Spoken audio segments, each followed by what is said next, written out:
단군 이래 최대 재건축 사업으로 불리는 서울 강동구 둔촌동 둔촌주공 재건축 공사가 중단된 지 엿새째입니다.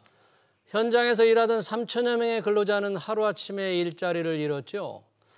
문제 공사비 증액에 대해서 조합에서 조건부 동의를 했다고 하는데 시공사 측은 조건을 받을 수 없다고 합니다. 이재문 창조도시경제연구소장 모시고 진전 상황이 있는지 알아보겠습니다. 소장님 어서 오십시오. 네, 반갑습니다. 안녕하십니까.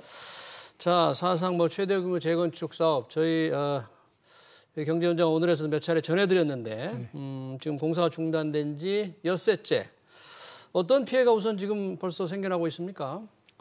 결과적으로 말씀드린다 그러면 치킨 게임을 하는 형국이지 않습니까? 예. 모두에게 상처를 줄 수밖에 없는데요. 일단 직접적인 피해는 건설 현장에 있는 어떤 작업을 하시는 인부들이라든지 어떤 건설 현장 근로자들이 상당한 타격을 좀 받을 것 같고요. 이것이 이제 장기화가 된다 그랬을 때에는 조합원에도 실질적인 이제 피해가 갈 거라고 예상이 됩니다. 네. 마찬가지로 건설사뿐만이 아니라 이 청약을 기다리기 위해서 또 여태껏 기다려 오신 일반 청약자들이라든지 실수요자 부분들도 상당히 이제 시간이 길어지기 때문에 우려될 수 있는 어떤 주택 시장의 어떤 불안감으로 어떤 마음을 졸일 수밖에 없기 때문에 결과적으로 다시 한번 말씀드리면 모두에게 피해가 양산되는 어떤 그런 상황으로 진화가 되지 않도록 좀 빠른 시간에 좀 정리가 됐으면 좋겠습니다. 그러니까 모두 피해를 보는, 아무도 승자가 없는, 그리고 언제 합의를 할지도 모르는 그런 상황 아닙니까? 네.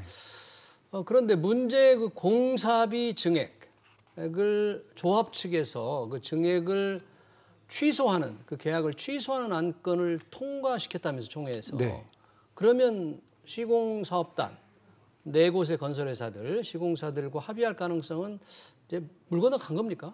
우선 선뜻 동의하기가 힘들죠. 뭐냐면 한쪽 조합 측에서 일단 극단적인 방법을 취했고, 물론 이제 그동안 대화를 여러 번 시도했지만 네. 그 대화가 원활하게 이루어지지 않았고 그렇게 하다 보니까 이제 조합에서 공사비 증액된 부분은 절차상의 하자가 많았기 때문에 그거를 취소하겠다라고 해서 이제 일단 취소를 한 그런 상황이 만들어졌지 않습니까? 예. 근데 이제 시공단 입장에서는 아직 공사대금 문제도 있고, 그다음에 증액에 대한 어떤 당부당이라든지 이런 것도 좀 따져봐야 되는데 일방적으로 조합에서 취소를 해버리니 그러면 이제 우리는 우리 나름대로 실력 행사를 하겠다라고 해서 이제 유치권 행사를 통해 갖고서 이제 현장을 어떤 점유하는 어떤 이런 상황으로 만들어진 겁니다. 네.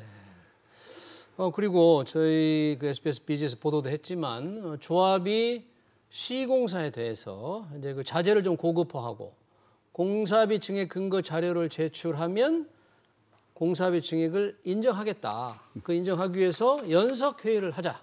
이렇게 제안을 조합에서 했다는데 그 현실성 있는 제안입니까? 일단 시공단에서는 거절한 것 같습니다. 어떤 시공단에서는 이제 어떤 이유를 들었냐면 그래 우리가 연속회의를 하는 것까지는 좋은데 니들이 먼저 조합이 먼저 공사비 증액 무효 확인 소송을 청구했잖아. 그렇죠. 그리고 두 번째로 네. 증액계약을 취소까지 해놓고서 그 부분에 대해서 논의를 하기 위해서 테이블에 같이 연속회의를 하자라는 거는 적합하지 않다. 그러니까 진정성 있는 대화를 하기 위해서는 이 두 가지를 일단 취소하고 다시 원상 회복시킨 다음에 만나서 얘기를 하자라는 어떤 이런 주장을 하고 있기 때문에 현재로서는 타협점이 별로 보이지 않죠. 그래요. 그러니까 조합의 조합을 신뢰하지 못하겠다. 서로 불신하는 거죠. 서로 불신하는 거죠. 그러면 시공사업단 측이 할 수 있는 대항 수단은 뭐가 있습니까, 현재로서? 현재로는 이제 도의적인 비난이라든지 어떤 사업의 디테일한 어떤 계약 조항에 의해서 이제 법률적으로 분쟁을 하거나 이런 것들을 좀 제외하고 현재 이제 외형적으로 놓고 봤을 때 이제 시공사 입장에서는 그것이 지분제 계약이었던 도급제 계약이었던 조합의 이러이러한 사유로 일반 분양이 늦춰졌기 때문에 우리는 아직까지 공사비를 공사 현장의 52% 정도를 진척을 시켰음에도 불구하고 우리는 공사비 한 푼을 못 받아서 너무 힘들다. 쉽게 얘기해서 이 부분이지 않습니까? 네. 그럼 이 부분에 대해서 우리가 돈을 받기 위해서 우리는 현장을 유치권 행사를 할 거야. 그러니까 만약에 그렇게 해서 조합이 그러면 우리는 계약을 해지할 거야라고 얘기했지만 계약을 해지하게 된다 그러면 우리는 현재까지 한 사업을 여기까지만 할 테니까 새로 시공사를 골라서 그걸 사업을 하든지 이제 이렇게 해라라는 게 이제 표면적으로 보여지는 모습이죠. 실질적으로 이 현장이 법적으로 문제가 된다든지 시공사를 교체한다라고 했을 때 어떤 법적 어떤 실질적인 어떤 절차적인 문제라든지 이런 걸로 인해서 원활치 않을 거라고 여겨지는데요. 그렇다면 시공사 입장에서는 이거를 이제 어떻게 보면 유치권 말 그대로 이런 문제들이 해결할 때까지 이 현장은 길게 갈 수밖에 없는 상황이죠. 그러면 모두가 힘들어지는데 모두가 힘들어졌을 때 조합원 무려 6천 명 정도의 조합원이 있지 않습니까? 이 6천 명의 조합원이 경제적인 상황이 다 동등하지 않습니다. 그러겠죠. 여기에는 하루하루 버티고 계시는 분들도 있고 또는 여기에 들어오기 위해서 어떤 전부를 바친 그런 분들도 있지만 시공사는 어쨌든 대한민국을 대표하는 굴지의 회사고 그들이 가지고 있는 채권이 있다 하더라도 그게 현재 대한민국 굴지의 회사인 4개 컨소시엄이 나눠서 분산하는 규정이 있기 때문에 절박함이라고 하면은 시공사보다는 조합 측면이 저는 더 강하다라고 보고 있습니다. 그러니까 그런 면에서 조합이 잠깐 말씀을 하셨는데 이 시공사 계약을 해지하겠다. 실제 공사 중단이 열흘이 넘어가면 해지할 수가 이제 있다고 하는데 해지를 한다고 해서 시공사가 바뀔 수 있는 건 아닌 거죠? 이게 법적인 그러니까 문제가 제가 봤을 땐 법적인 분쟁은 전혀 현명하지 않다라고 보여지고요. 물론 상대방을 대화의 테이블에 올리기 위해서 법적 분쟁도 하나의 이제 카드가 될 수 있겠죠. 어떤 그런 압력 수단이 어떤 돼야지 만약에 이것이 소송전으로 만약에 비화가 된다 그러면 지금까지 해왔던 모든 절차상의 문제들이 아마 다 부각이 될 거고 부각이 된다 그랬을 땐 여러 건의 소송을 진행해야 되는 문제가 있습니다. 그렇게 된다 그러면 필연적으로 장기전이 될 수밖에 없거든요. 장기전이 된다 그랬을 때에는 많은 분들이 피해가 예상되고 있기 때문에 그것만큼은 우리가 좀 막아야 될 거라고 생각을 합니다. 중간에 서울시가 또다시 뭐 중재를 해보겠다 그러는데 중재할 수 있는 수단이 있습니까? 시에서? 개인적인 제 의견으로는 서울시에서 현재로서는 중재할 수 있는 어떤 부분은 그냥 권고사항에 이제 불과한 거죠.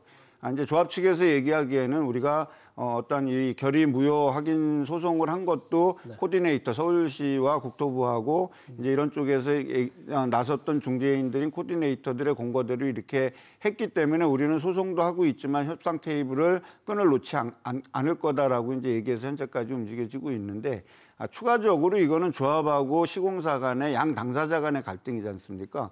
그리고 본질적인 문제는 비용의 문제라는 거죠. 건축비라든지 모든 비용의 문제이기 때문에 서울시에서 이거를 적극적으로 개입을 해서 이거를 분쟁 해소를 하기 위한 결정적인 어떠한 이런 것들은 역할을 하기가 좀 어려울 거라고 보고 어쨌든 사회 문제로 더 이상 비화되지 않게 하기 위한 어떤 중재자로서의 어떤 역할 정도는 할 수 있을 거라고 보고 있습니다. 참 가장 피해를 보는 분들은 이제 조합원들인데 뭐 원래는 내년 8월 입주를 예상했던 분들이잖아요. 뭐 이미 그건 불가능한 상황 아니겠습니까?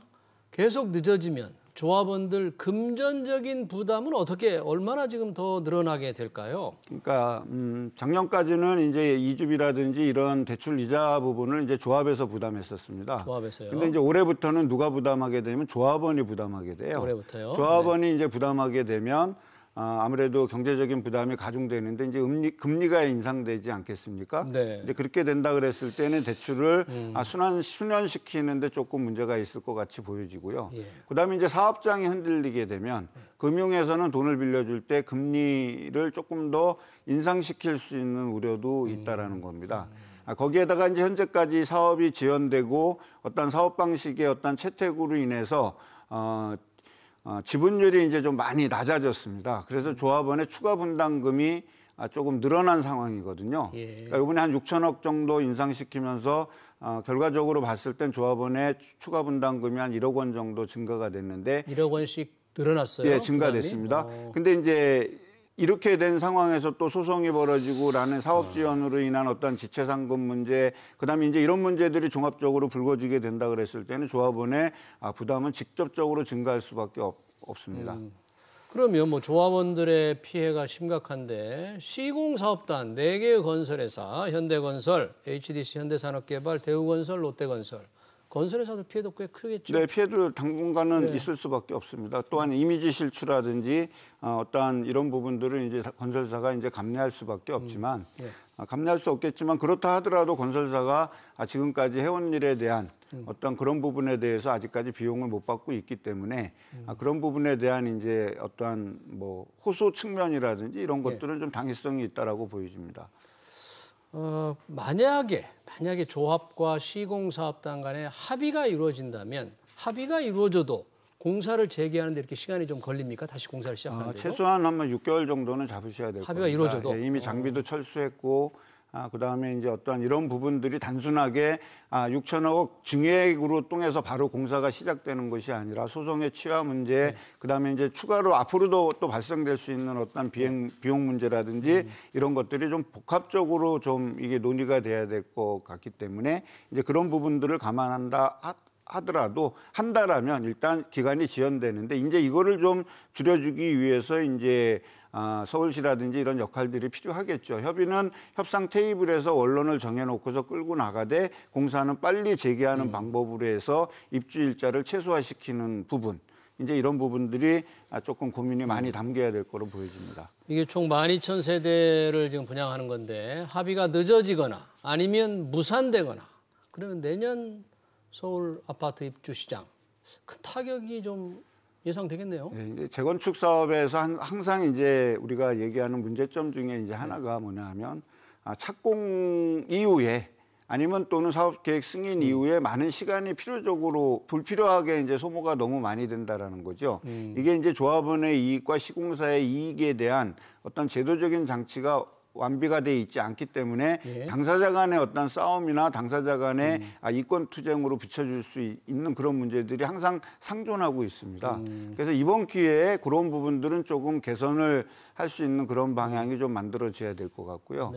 그다음에 이제 시공사도 조합이 요구하는 그런 그 관련 자료라든지 검증할 수 있는 자료들이 무리한 자료가 아니고 회사의 비밀이라든지 영업 비밀에 해당되지 않는다라면 좀 더 적극적으로 이렇게 나서서 이제 그런 불신이라고 해야 될까요? 그런 것들을 조금 이렇게 불식시켜 나가면서 상호 신뢰를 회복하는 것들이 제일 중요할 거라고 생각합니다. 이번 돈촌 주공을 보니까 재건축 사업이라고 해서 무조건 계획대로 아파트 공급이 순조롭게 늘어나는 것은 아니다. 뭐 이런 걸 좀 할 수 있을 것 같아요. 기본적으로 한 13년에서 한 15년은 잡으셔야 되는데 이제 우리는 재건축 안전진단 규제 완화했다 그러면 이미 다 재건축이 완료된 걸로 일반인의 인식은 있고 일부 전문가들이라든지 이쪽에 이제 관련돼 있는 업계에 있으신 분들은 안전진단이 통과됐으면 이제부터 이제 재건축은 시작입니다라고 이제 얘기가 되죠. 그리고 이제 아직까지 이제 이 협상에 조금 시간이 걸리지 않을까라는 어떤 이제 우려가 되는 부분이 지금 현재 조합 측에서는 이제 도급제로 이제 바꾸려고 합니다. 도급제로? 예, 도급제로 바꾸게 되고 이제 현재 현대를 비롯해 갖고 시공단이 하고 있는 이 사업 형식, 그러니까 둔촌주공 아파트의 사업 형식은 지분제거든요. 그러니까 이 지분제를 도급제로 바꾸려고 하는 것들이 이번에 이제 최근에 조합에서 현대 건설을 비롯한 시공단에 제안한 공문에 이제 들어가 있는 내용 중에 이제 하나거든요. 이것이 어떻게 뜨거운 감자가 될지 아니면 시공사에서도 이거를 순순히 응해서 이걸로 다시 도급제로 바꿔갖고서 갈지는 그 누구도 지금 예측할 수 없는 이런 상황이거든요. 짧게 지분제 계약과 도급제 계약이 어떤 차이가 있나요? 자, 이제 지분제는 뭐냐면 사업 주체가 아닌, 그러니까 조합이 아닌 시공사가 이 시행 사업의 리스크와 이거를 다 감당하는 겁니다. 그리고 이제 조합은 이제 시공사 선정 시에 개발 이익과 조합원 부담금을 이제 확정하게 되거든요. 그래서 최초에 이것이 2016년도에 지분제로 이 사업을 추진하면서 무상 지분율이 150% 정도 됐었거든요. 그러니까 무상 지분율이 150%라는 얘기는 내가 30평짜리 아파트를 가지고 있으면 이 재건축을 통해서 45평까지는 무상으로 줄 거야. 이제 이렇게 된 거죠. 이번에 이번에 사실 논란이 된 이면에는 이제 이 무상 지분율에 대한 비율이 떨어진 겁니다. 6천억 증액을 해주면서 네. 추정되기로는 이제 이 무상 지분율이 한 130%에서 125% 정도로 떨어졌다라고 보니까 조합원의 분담금이 증가가 된 겁니다. 네, 알겠습니다. 네. 뭐 좀 더 좀 설명이 필요하지만 시간 관계상 여기서 마치겠습니다. 둔촌주공 아파트 분단 공사 중단 사태 잘 들었습니다. 지금까지 이재문 창조도시경제연구소장이었습니다. 소장님 고맙습니다. 네. 고맙습니다. 네.